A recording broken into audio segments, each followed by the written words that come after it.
After years of hard work, Victor finally achieved what has only been depicted in childhood horror stories.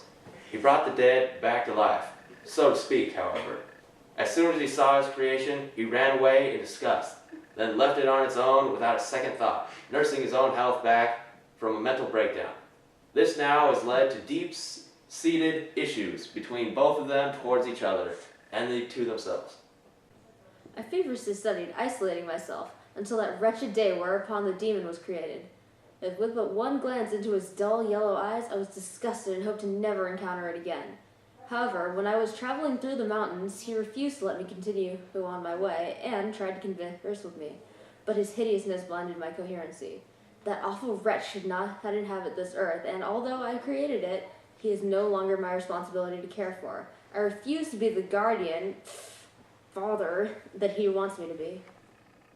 There are two sides to every story, and the creature says that he never meant to hurt anyone, and only wanted to be acknowledged by the one person who was supposed to understand him. My appearances are through no fault of my own, and yet I have never been admirably welcomed simply based on my disfigured looks. Even my own creator shunned me before I could even comprehend what life is. In due time, when I finally came to him requesting the one thing he would never give me, he hurled at me the foulest of insults. I believe he never heard or comprehended anything I said. He never saw past my wretched face. So, let's bring him out. Victor Frankenstein. Alright, so, you seem pretty adamant about not resolving anything today. So what's your plan for today? I hope to finally claim responsibility and punish this creature for what he did to William. Are you kidding me? You abandoned him within seconds of giving him life, and then you never once went back to search for him and protect the innocent. Why aren't you responsible then? Alas, I was wrong. I should have done something that I was rendered incapable, and the guilt weighs heavy on my conscience. Even my dear friend Henry can confirm what horrendous condition I was in after the unspeakable day, because I saw him leaving my apartment. You mentioned that earlier, and we did, in fact, go speak with Henry. My father never believed in my studies. However, after months of persuasion, he allowed me to travel to Ingolstadt, where Victor was studying. Upon arrival, I found Victor stumbling through the streets, looking disheveled. My dear friend, whom I had not seen in so long, looked extraordinarily worn. Instantaneously, I knew something was wrong, and went about soothing my friend in the best way that I could. He never indulged me with what was wearing at him.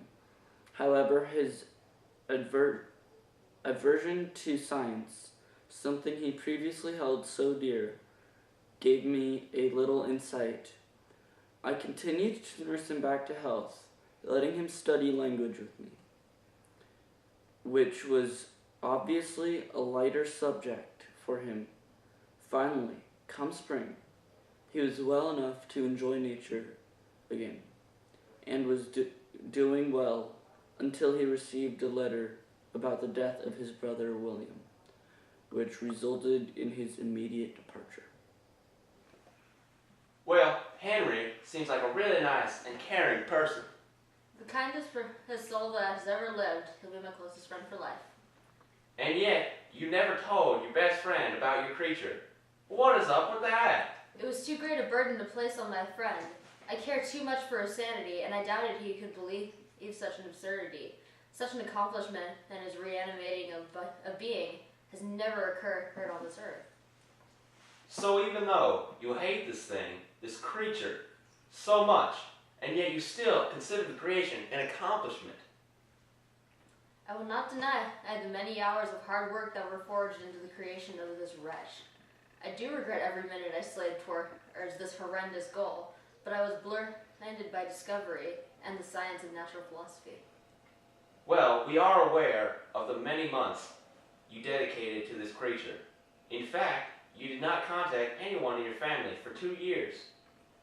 To speak firsthand of this terrible ignorance, we have one of Frankenstein's closest family members, Elizabeth Lavenza.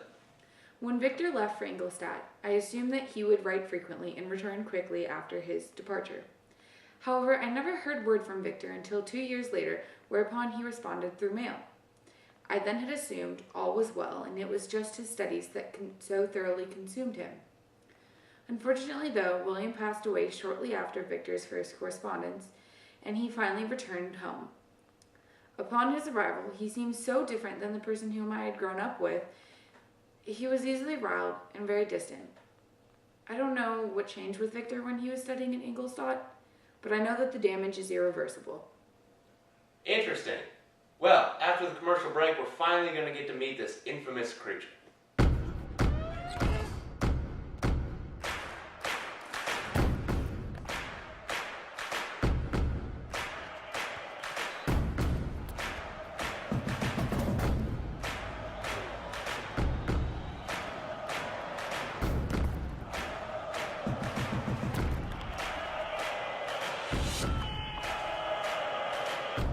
Gatorade.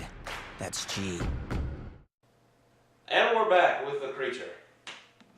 So, creature, how does it feel to be ignored and hated by the one who's supposed to care for you?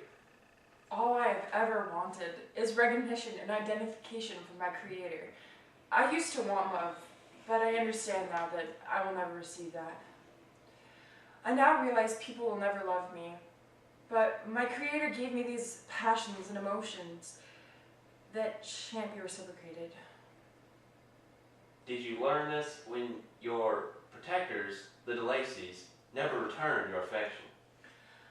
I gained elephantine amounts of knowledge from my protectors, and unfortunately this lesson was included.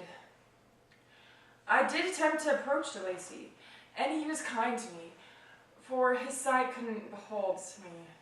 Alas, his children saw me for the monster I am, and tore me from him. We heard about this situation and managed to speak with DeLacy. This misguided young man came to the door when only I was home.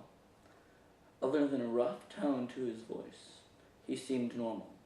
This poor man thought he was alone in this world, with no relations shared and no friends had.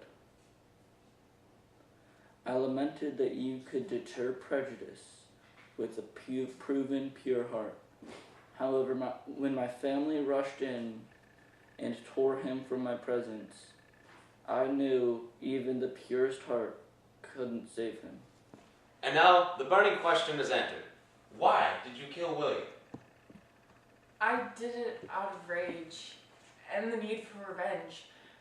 No one feels this emptiness, this sadness that I have. Once my protectors, the only ones who even showed any amount of interest in me, completely abandoned me, I was emotionally unstable. That boy telling me that he was a Frankenstein sent me over the edge. I despise that name almost as much as I despise my own life. I took that life from that child by slight accident. However, I do not regret the outcome. You don't regret anything from the murder. What about Justine Morris? Justine? I haven't heard this name you speak of. Well, we managed to talk to Justine just before she was sentenced to death for your actions. The day that William passed away, I was resting in a barn while the Frankensteins were taking a walk. When I woke up and returned home, I discovered that William was murdered. Whereupon a search was conducted and they found Caroline's locket in my dress, and I was blamed for the murder. I don't know how this locket ended up in my possession, but I did not murder the boy whom I loved so deeply.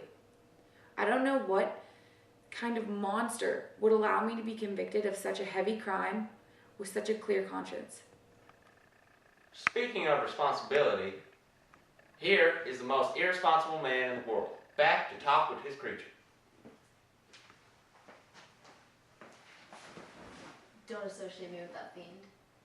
It's time for you to take responsibility. You created this creature, and now you need to look after it. I will never consider the creature's well-being as a concern of mine. I regret the wretched day I created it, and regret each day longer he walks this earth. Regardless how you feel, this thing is your responsibility. I admit I could have handled the situation much better, but my only regret was not destroying it immediately. William could be here today if I had just taken care of this. This man clearly needs help. We'll be right back to find a solution after this commercial break. Do you know why cuties are easy to peel? Because cuties are made for kids. And they go splat!